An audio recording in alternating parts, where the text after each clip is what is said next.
O credo apostólico, e nós vimos, né, que ele é separado em 12 artigos, e esses artigos são fundamentados nas 3 pessoas da Trindade: Deus Pai, Deus Filho e Deus Espírito Santo, né?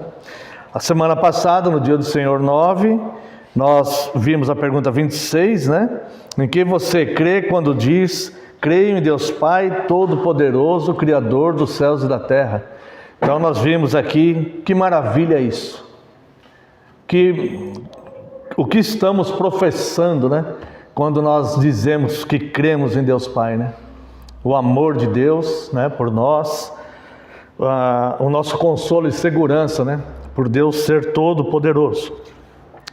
Hoje chegamos no dia do Senhor 10 e vamos analisar as perguntas 27 e 28. Pergunta 27. O que você entende por providência de Deus? Porque nós analisamos a semana passada que Deus, ele é todo poderoso, nos ama com amor filial, né? E ele tem a providência das suas coisas na nossa vida. O que você entende por providência de Deus? Resposta: a providência de Deus é o seu onipotente e onipresente poder, por meio do qual, com a sua mão, ele sustenta continuamente o céu e a terra e todas as criaturas, tá? Então veja que a providência de Deus é o seu onipotente, ou seja, o atributo de poder fazer todas as coisas. Nele não há impossível, não há nada difícil, tá? Então ele tem esse atributo de ser onipotente, por isso ele consegue governar todas as coisas, tá? E ele também tem o atributo de ser onipresente, ou seja, ele está em todos os lugares. Não há um lugar onde alguém possa se esconder, se ausentar de Deus, ou um lugar onde Deus não possa alcançá-lo. Irmãos, não existe nenhum lugar tão profano a ponto de Deus não poder alcançar uma pessoa ali. Então, Deus, ele é poderoso, não importa em que grau a pessoa desceu tanto na sua vida, que ela fale: olha, para mim já não há mais solução. Isso não existe, porque Deus, ele pode alcançar a pessoa através do seu imenso poder e ser onipresente, alcançar a pessoa no estado intelectual que ela estiver, no estado imoral que ela estiver, no tipo de vida mais desastrosa que estiver passando. Deus, ele tem o poder eficaz de alcançar essa pessoa onde ela estiver. Então nós cremos num Deus de fato todo-poderoso, que é onipotente e onipresente. Então, por esses poderes, né, é o poder, esses 2 atributos: o poder pelo meio do qual, com a sua mão, ele sustenta continuamente o céu, a terra e todas as criaturas, governando-as de tal modo que ervas e plantas, chuva e seca, abundância e escassez, comida e bebida, saúde e doença, riqueza e pobreza. Na verdade, todas as coisas não nos vêm por acaso, mas procedem da sua mão paternal. Eu quero a atenção da igreja nessa questão aqui. Governando de tal modo que ervas e plantas, chuva e seca. Quem espera do cristianismo um mar de rosas, essa pessoa, ela ainda não entendeu o cristianismo, ela não entendeu Cristo, ela não entendeu Deus, e essa pessoa vai se frustrar, tá? Porque este Deus, ele governa o mundo com todas estas coisas, chuva e seca.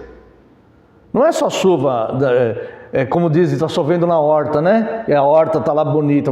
Não, tem momentos de seca na vida também. E se a pessoa não estiver, e a Bíblia nunca negou isso, pelo contrário, a Bíblia ensina isso. E se a pessoa não estiver preparada espiritualmente, emocionalmente para viver, ela não vai suportar e ela vai se escandalizar. Não são poucos os que saem pelas portas dos fundos dessas igrejas que prometem só bênção e prosperidade. Você olha na televisão, a igreja está sempre cheia, uma rotatividade imensa. Um monte dessas pessoas saem acusando Deus, dizendo que aquilo não é verdade, que Deus não é verdadeiro, que Deus não cumpriu. Deus nunca mandou fazer aquilo. Basta essas pessoas analisarem as Escrituras. Então, o governo de Deus, Deus governa com a sua mão poderosa. Ervas e plantas, chuva e seca, abundância e escassez. O falso evangelho, ele usa lá, Filipenses 4,13. Posso todas as coisas naquele que me fortalece. Mas não usa os versículos que vêm antes. Sei ter fartura como sei ter fome. Sei ter fartura como sei como passar fome. Posso todas as coisas naquele que me fortalece. Então, nós não podemos ser seletivos e ficar pegando versículos isolados para montar um castelo de areias, né? Então, Deus, ele governa as coisas com tudo que acontece. Isto sim é rocha e segurança para nós. Porque seja na chuva, olha que bem, se Deus mandou chuva. É na seca, olha, Deus está governando nessa seca. Certo? Está seca, está dificuldade, mas eu não vou passar fome, porque Ele vai me providenciar algo. Se Ele está mandando a seca, Ele tem os seus propósitos, mas Ele não me abandonou, Ele não me deixa. Tá? A pessoa estiver fundamentada só em benefícios, né? Olha, um dos erros abomináveis do falso evangelho, diz assim, vai lá na igreja pegar a tua bênção. Isso é uma heresia profunda. Você vai lá na igreja para cultuar o teu Criador, porque esse é o teu dever. Esse é o dever de todo homem. Nós vamos na igreja cultuar a Deus. As bênçãos são consequências que Deus, Ele é abençoador e Ele de fato nos abençoa, né? E podemos pedir todas as coisas para Ele. Mas nós vamos num culto para cultuar a Deus, não para pegar bênção. Tá? Senão nós estaríamos servindo a nós mesmos. Eu estou indo lá para me servir a mim mesmo, porque eu quero a bênção. Nós estamos indo para servir a Deus, culto é serviço, para ir cultuar a Deus, tá? Abundância, escassez, comida e bebida, saúde e doença, riqueza e pobreza. Na verdade, todas as coisas, riqueza e pobreza também. Na verdade, todas as coisas não nos vêm por acaso, mas procedem da sua mão paternal, daquele que tem misericórdia por nós, né? Quero convidar os amados irmãos para verem aqui Atos dos Apóstolos, capítulo 14. Livro dos Atos dos Apóstolos, capítulo 14. Veja o que diz aqui do versos 15 a 17.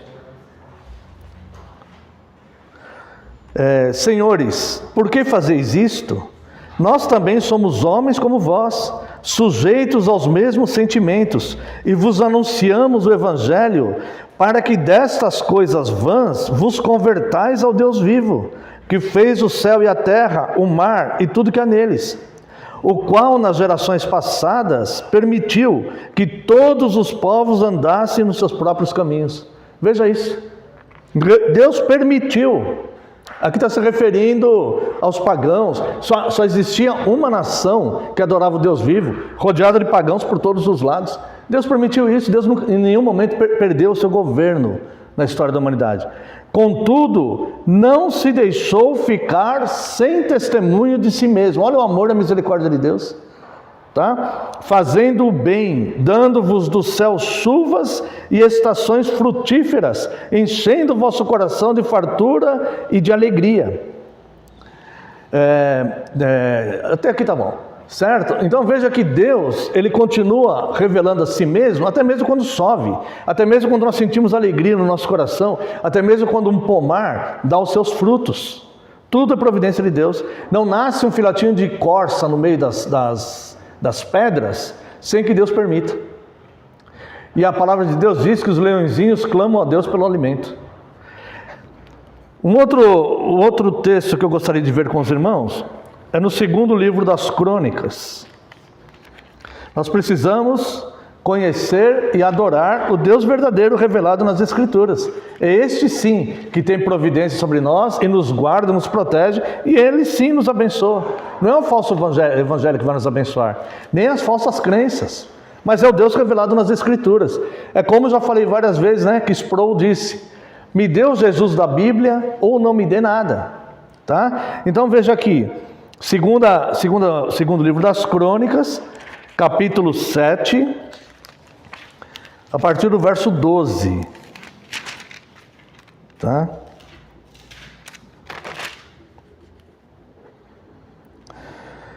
O verso 14 aqui ele é bem conhecido, né? Mas nós vamos ler a partir do 12, tá? De noite apareceu o Senhor a Salomão e lhe disse: ouvi a tua oração e escolhi para mim este lugar, para a casa do sacrifício. Agora preste bastante atenção no que Deus fala para Salomão, quando Deus permite que ele construa o templo. Deus aceita o templo das mãos de Salomão. O templo, olha só o que Deus fala: se eu cerrar é fechar, né? Se eu cerrar os céus, de modo que não haja chuva, ou se eu ordenar aos gafanhotos que consumam a terra, ou se enviar a peste entre o meu povo. Olha só, como Deus governa e como Deus é soberano sobre todas as coisas. Mas aí Ele nos ensina o que fazer. Ele nos ensina o que fazer nesses momentos. Se o meu povo, que se chama pelo meu nome, se humilhar e orar e me buscar e se converter dos seus maus caminhos.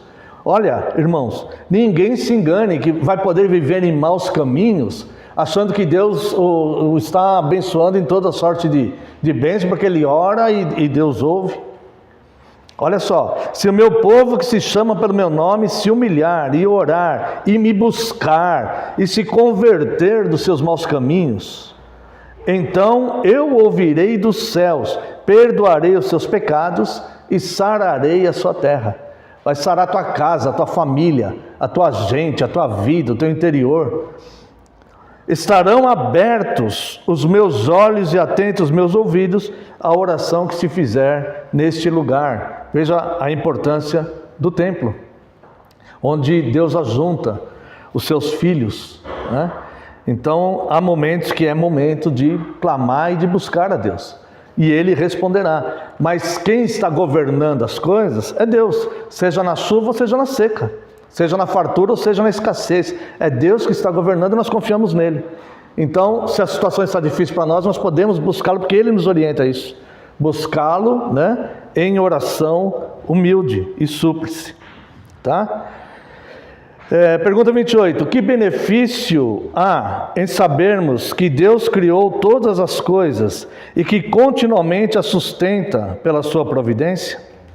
Resposta: podemos ser pacientes na adversidade, agradecidos na prosperidade, e quanto ao futuro, podemos confiar firmemente em nosso Deus e Pai, fiel, porque criatura alguma poderá nos separar do seu amor, pois todas elas estão de tal modo na sua mão, que sem a sua vontade, elas não podem nem mesmo se mover. Então olha como Deus governa todas essas coisas. Tá? Então, se tem alguém te afligindo, não se preocupa, porque essa pessoa está na mão de Deus. E seja o que for que acontecer, Deus está controlando e governando, seja qual situação que for. Tem alguém no teu serviço te perseguindo, essa pessoa está na mão de Deus. Entendeu? Você pode orar e clamar e buscar Ele. Alguma lição tem ali. Não existe tempestade à toa na vida do cristão. Se está acontecendo alguma tempestade, alguma lição nós temos que tirar. E Ele está nos ensinando isso. Tá? Como falamos no sermão passado. Aprendeu a lição, acaba a tempestade. Passou aquela lição do Pedro lá na água, acabou a tempestade. Subiram para o barco, acabou a tempestade. Então olha só. Pois todas elas estão de tal modo em sua mão, que sem a sua vontade elas não podem nem mesmo se mover. Veja o que o apóstolo Paulo falou para os pagãos de Atenas, que eles tinham lá no Areópago. Está lá em Atos capítulo 17. Eles tinham lá no Areópago altares para todos os deuses que eles imaginavam, eles mesmos criavam. Então eles achavam que tinha o Deus da fertilidade, o Deus do vinho, o Deus da colheita, o Deus disso, o Deus daquilo. Então eles faziam um altar para cada Deus. E eles tinham tanto medo de serem punidos, caso tivesse esquecido de algum Deus, que eles criaram um altar e escreveram ao Deus desconhecido, aquele Deus que nós não conhecemos, mas nós não queremos afrontá-lo também, porque nós não queremos punições, né? Aí fizeram. E Paulo então ele vai lá e com toda a gentileza, Paulo não fica afrontando aquelas pessoas, ele vai lá e com toda a gentileza ele prega sobre o Deus, sobre esse Deus que vocês não conhecem, é que eu vim pregar para vocês. esse Deus desconhecido. E quando ele está pregando isso, ele vai falar justamente isso. Ninguém pode se mover fora de Deus. Nem os ímpios, nem nós. Veja aqui, ó, Atos 17, a partir do 24. O Deus que fez o mundo e tudo que nele existe, sendo ele Senhor do céu e da terra, não habita em santuários feitos por mãos humanas. Ele não habita lá, ele junta seus filhos ali. Nem é servido por mãos humanas, como se de alguma coisa precisasse, pois ele mesmo é quem a todos dá vida, respiração e tudo mais. A todos, a você também, a mim também. É por isso que a gente vem aqui todo o culto de Santa Comunhão, trazendo gratidão a Ele. Vamos servir a Deus com gratidão. Obrigado, Senhor, porque essa semana eu respirei, meu coração bateu. Obrigado, Senhor. De um só fez toda a raça humana para habitar sobre a face da terra, havendo fixado os tempos previamente estabelecidos e os limites da sua habitação. Tempos previamente estabelecidos. Olha que Deus organizado e poderoso. Para buscarem a Deus, se porventura tateando possam achar, bem que não está longe de cada um de nós. Agora preste bem atenção, verso 28, por favor. Pois nele vivemos. Ele está pregando aqui para pagãos. Está falando, nele vivemos. Tá? Eu e vocês. É isso que ele está falando para ele. Nele vivemos e existimos, como alguns dos vossos poetas têm dito, porque dele somos geração. Então, nós vivemos e nos movemos nele, em Deus. Então, o governo de Deus, irmãos, ele é tão absoluto, tá? Que se ele não permitisse que nós estivéssemos aqui, nós não estaríamos aqui hoje, né? Então, o que nós devemos render é graça, gratidão, né? E adoração a Deus, tá? Então, quando nós professamos o credo apostólico, nós estamos dizendo assim: eu creio num Deus todo-poderoso, né? Pai todo-poderoso, Criador dos céus e da terra, e aquele que não só criou e abandonou tudo, né? Mas que governa tudo, conforme vemos em Hebreus 1, de 1 a 5. Quero convidar